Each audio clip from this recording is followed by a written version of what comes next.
सत्संग सुधा सागर। राम कैसा है का शेषांश। यह स्थूल जगत की भी सभी चीज़ें हम नहीं देख पाते हैं, तो दूरबीन खुर्दबीन आदि से देखते हैं, फिर भी सभी चीज़ें नहीं देख सकते। सूर्य को अन्य किसी प्रकार से हम नहीं देखते, सूर्य को सूर्य की प्रकाश से ही देखते हैं। उसी तरह ईश्वर को ईश्वर की ज्योति से ही देख सकते हैं।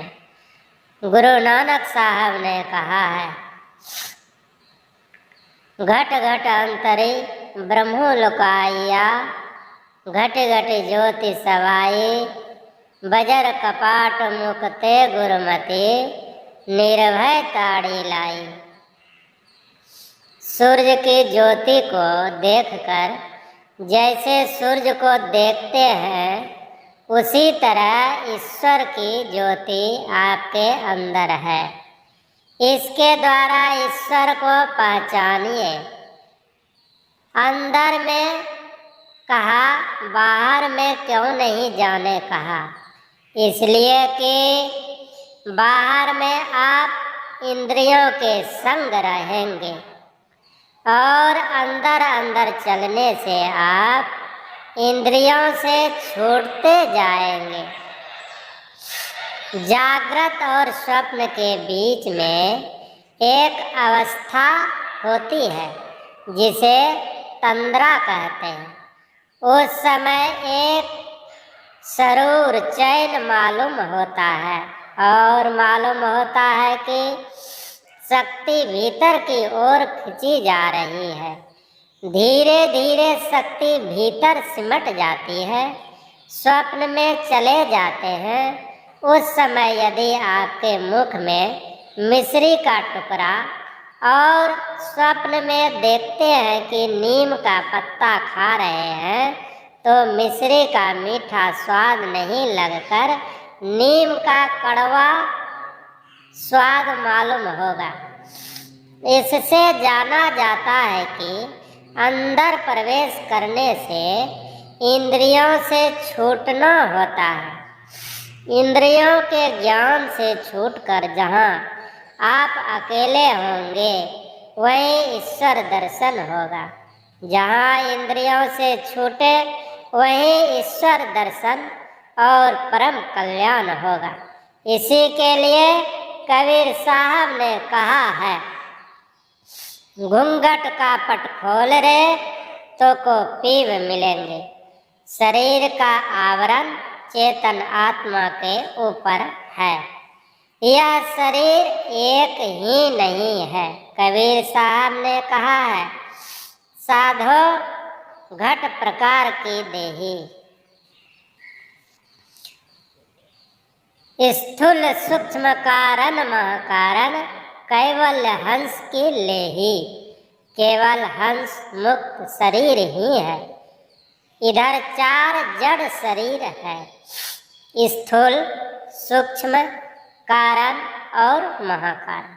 संत दादू दयाल जी ने कहा है, निके राम कहत है बपुरा, घर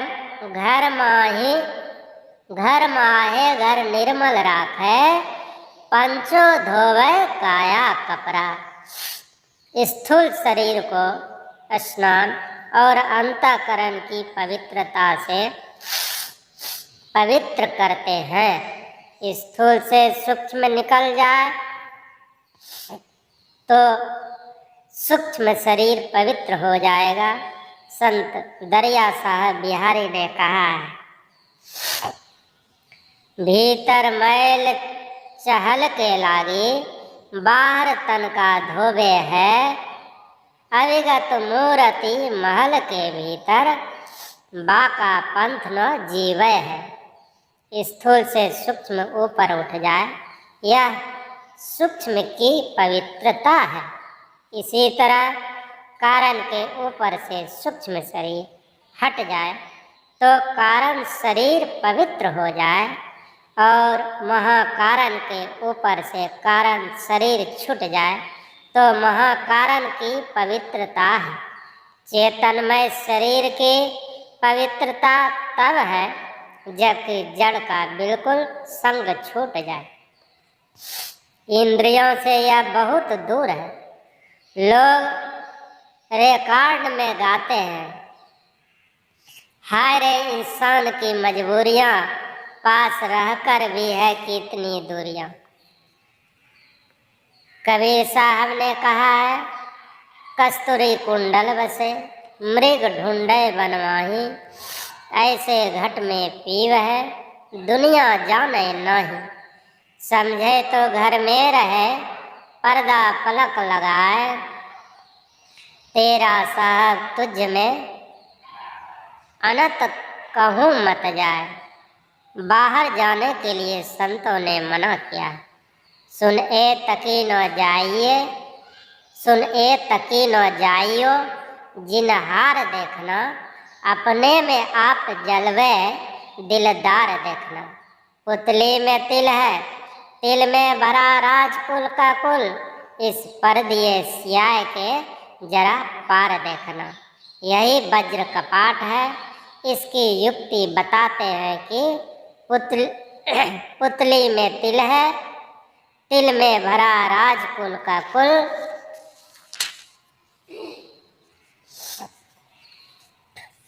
बाहर जाने की जरूरत नहीं, बाहर जाने की जरूरत नहीं। काम रोजगार करो, घर में रहो, लेकिन सत्य आचरण से रहो। शरीर में शरीर है, इसको कथा के रूप में महाभारत में कहा है। सावित्री के पति सत्यवान के स्थूल शरीर से यमराज ने लिंग शरीर निकाल लिया। उसका स्थूल शरीर मर गया। इसके लिंग शरीर को लेकर यमराज चला। सावित्री बड़ी पतिव्रता थी। वह अनुनय विनय करती उसके पीछे पीछे चली। उसकी प्रार्थना से प्रसन्न होकर यमराज ने सत्यवान के स्थूल शरीर में उसके सूक्ष्म शरीर लिंग शरीर को प्रवेश करा दिया। सत्यवान जीवित हो गया। इस कथा से विदित होता है कि केवल स्थूल शरीर ही नहीं है, सूक्ष्म शरीर भी है। लिंग शरीर को ही सूक्ष्म शरीर कहते हैं। शरीर के अंदर शरीर है। इसको बाबा नानक साहब ने कहा है, धरि मही धरु दिखाया देही, सो सतगुरु पर खो सुजानो, पंच शब्दो सुनिकार धुनि, तहाँ बाजे शब्दो निशानो।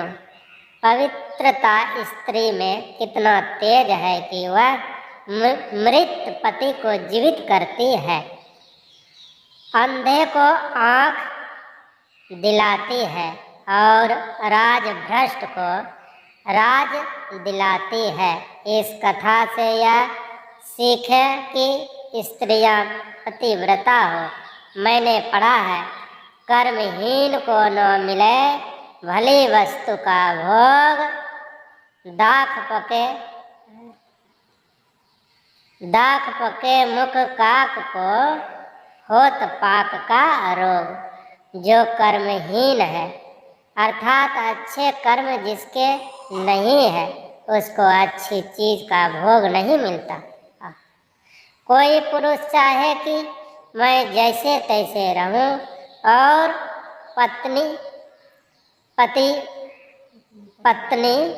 पतिव्रता हो, यह संभव नहीं। पुरुष श्री राम की तरह एक पत्नीव्रती और स्त्रियां सावित्री की तरह पतिव्रता हो तो आपकी संतानें बड़ी अच्छी होगी। देश का कल्याण होगा, यह आपके हाथ में है। इसको समझिए। हाँ, तो मैं कह रहा था कि शरीर के अंदर शरीर है। इसे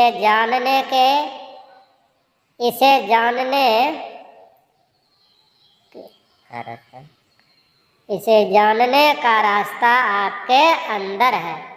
संत दरिया साहब बिहारी ने कहा है, जान ले सत्य पहचान ले, सुरती साँचो बसे दीद दाना, खोले कपाट यह बाट सहजय मिले, पलक परवीन दिव दृष्टि ताना।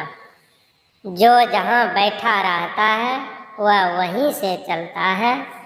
इस तन में मन कहाँ बसे, निकसी जाए कहीं ठौर, गुरु गम है तो परख ले, नातर कर गुरु और, नैनो मोही मन बसे, निकसी जाए नो ठौर, गुरु गम भेद बताइया, सब संतन सिरमौर। कबीर साहब।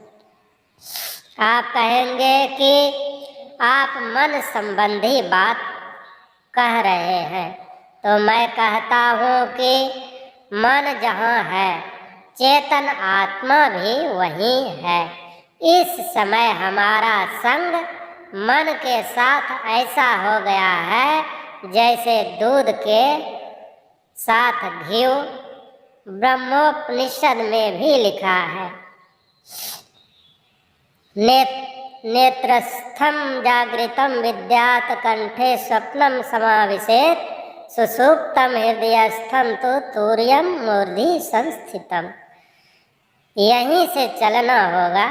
यह दसम द्वार भी है। यह द्वार दोनों नेत्रों के मुकाबले अंदर है। यही रास्ता सबके लिए है।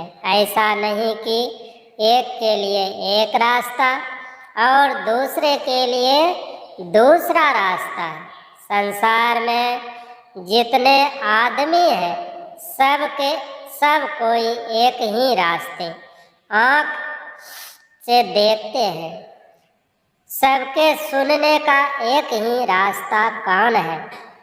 कितने कहते हैं कि लखनऊ आने के अनेक रास्ते हैं, इसी तरह ईश्वर के पास जाने के अनेक रास्ते हैं।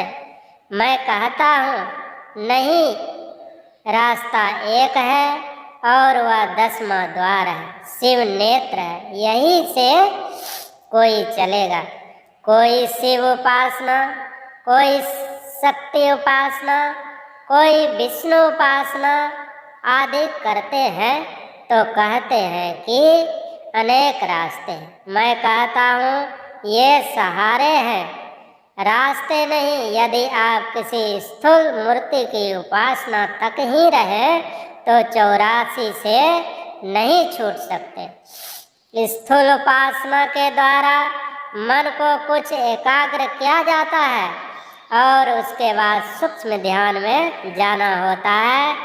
सूक्ष्म में जाने से उसको चैन मिलता है और ईश्वर की तरह से अवलंब भी मिलता है। श्री सद्गुरु महाराज की जय। वचन उत्तर प्रदेशांतर्गत लखनऊ में दिनांक 2/4/1962 ईस्वी को रात्रिकालीन सत्संग में श्रीमान गंगाचरण लाल महोदय के निवास स्थान पर हुआ था। श्री सद्गुरु महाराज की